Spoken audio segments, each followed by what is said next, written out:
hari akhir itu kan hari kebangkitan. Ji. Lah kebangkitan nek zamane tasih wonten GMI riyen hari kebangkitan hari kiam. Nek ditemu sakniki kiamat ya.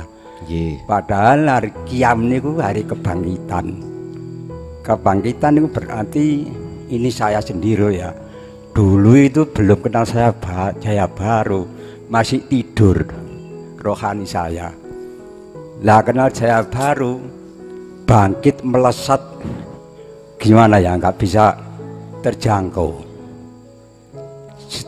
Setiap kolwat itu saya itu merasakan di dalam hati ini ada bintang-bintang.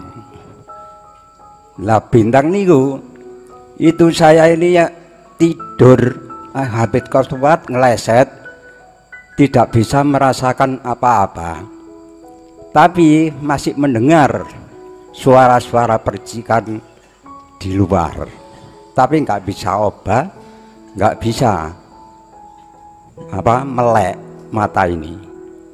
Nah terus itu setiap ya biasa maka saya kalau tidur nggak berani meluma. Kalau belum sudah di atas pian itu seperti bintang-bintang itu. Itu dan saya tidak sadar. Itu setiap kolwat. Makanya kalau saya kolwat itu hanya seperempat jam. Kadang-kadang saya tinggal keluar kali. Nah khawatir gitu terus dan bagaimana terusan menghilangkan itu. Ngoten nggih. Nggih. Lah kedua, kata-kata orang syariat itu swarga besok, tapi ternyata swarga itu sekarang. Disinilah tempat swarga. Neraka ya juga di sini. Lihat di surat Hud ayat 109 dan 108 dan 107. Lah di sini saya pernah tengok-tengok di depan ya, di sini ada gunung tumpeng ya. Loh tumpeng kok nggak ada apa-apanya, hanya nasi saja. Inilah kalau Gus bicara tentang Isra Mi'raj dan Gunung Tursina, ini saya lalu dahulu itu merasakan itu, padahal kita nggak tidur. Ya, itu aja yang saya sampaikan. Ngapunten ingkang kathah, kula akhiri ihdinas siratal mustaqim. Assalamualaikum warahmatullahi wabarakatuh. Waalaikumsalam warahmatullahi wabarakatuh. Sejarah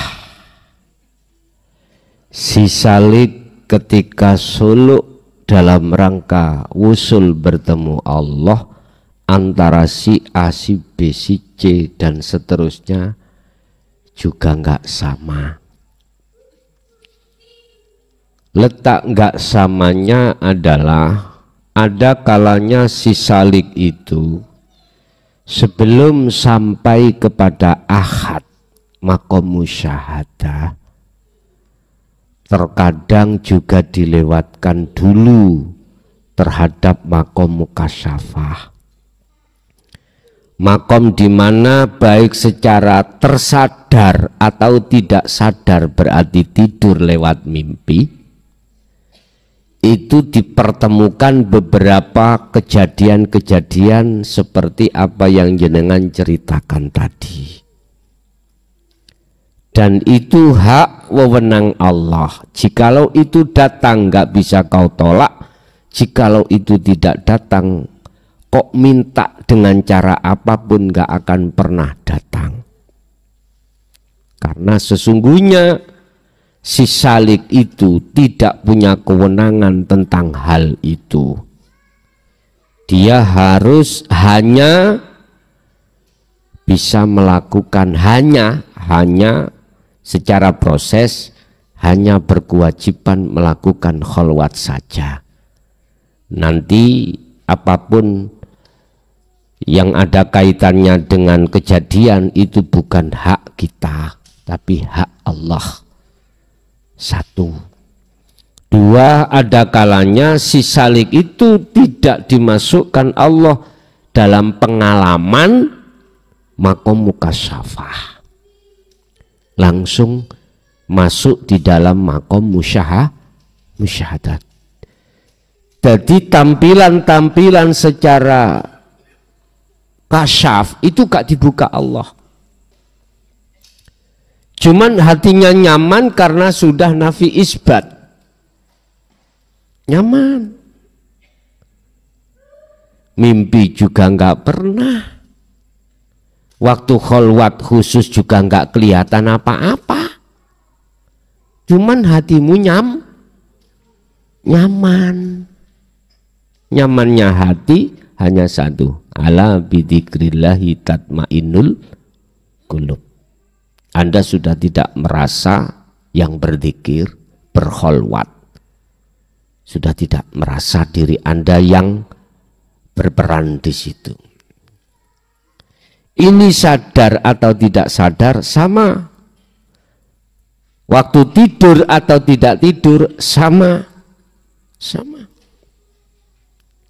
Dan Allah menetapkan proses perjalanannya si A dengan si B itu enggak sama juga, itu hak Allah. Enggak bisa ditukar-tukar, enggak bisa. Kadang-kadang hari ini tidak sama dengan hari esok. Begitu seterusnya.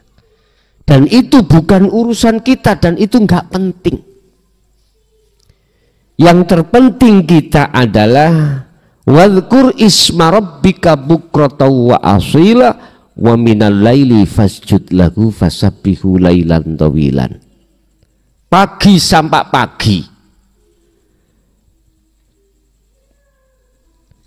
dengan tingkatan kemauan di dalam diri Anda, pegang teguhlah tali zikir pada Allah. Hanya itu. Urusan buahnya bagaimanapun, ya udah, gak usah dipikir, gak usah dingen-ngen, sing penting jalankan aja. Sebab pada hakikatnya yang mengajari dirimu, yang membimbing dirimu, yang menunggoi dirimu, menunggoi ya.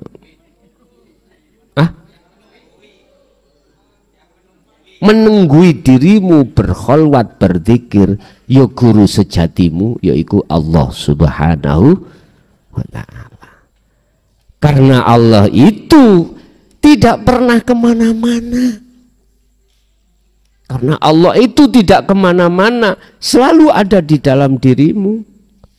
Ingat, innallaha ma'as-sholihin. Sesungguhnya Allah berserta orang-orang sabar. Sabar itu beda, udah los alias ikhlas. Makanya kau ingin jadi orang yang sabar kudu pedot dhisik. Ya, kudu pedot dhisik. Tahu pedot?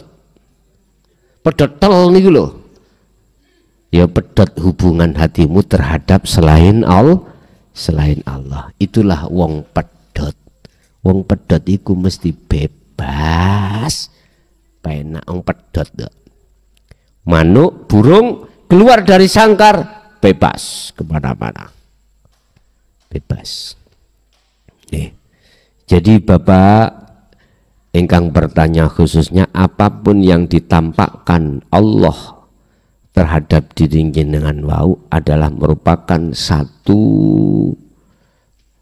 bonus dari Allah. Akhirnya bisa cerita begini begitu. Tapi ketahuilah bahwasanya hal itu adalah proses perjalanan panjenengan di dalam mukasyafah begitu. Nggih.